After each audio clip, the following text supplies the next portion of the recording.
When a child is born, the child has two needs. The first need is for attachment. And attachment is contact, connection, love.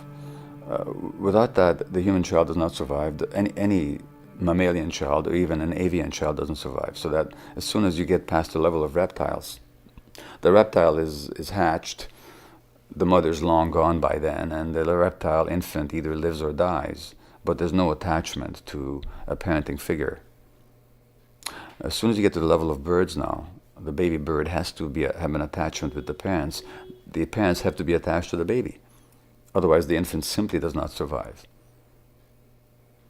Mammalians even more so, and most so the human, because we're the least developed, the least mature, with the least developed brains, and the most dependent for the longest period of time of any creature in the universe. So our attachment needs are enormous, and they remain important throughout lifetime because we have to have attachments to form societies, social groups, without which we don't survive. So attachment is a huge need. We have to connect, belong, be loved by, and love. That's just a basic human need. But we have another need as well, which is for authenticity. Authenticity is the capacity, as I said earlier, to know what we feel, to be in touch with our bodies, and to be able to express who we are and manifest who we are in our activities and in our relationships. Now, why is that? Well, think of a human being in the evolutionary period who's not in touch with their body and their gut feelings. How long do they survive out there in the wild? So authenticity is another huge survival need. Great. So far, so good. But what happens to a child where the attachment need is not compatible with the need for authenticity? In other words, if I'm authentic, my parents will reject me. If I feel what I feel and express what I feel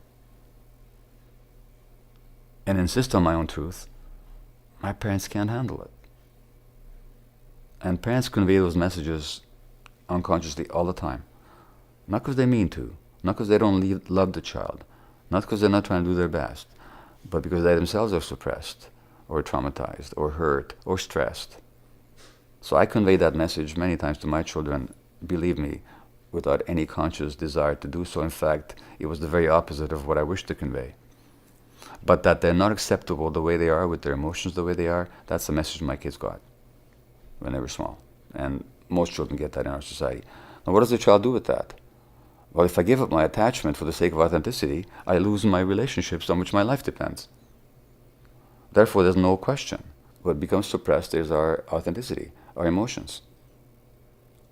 And then we become 25 and 30 or 35, 40, and we don't know who we are. And somebody asks us, what do you feel? You say, I have no idea. And how many times we've all had the experience of having an inkling of a strong gut feeling, but we're ignoring it.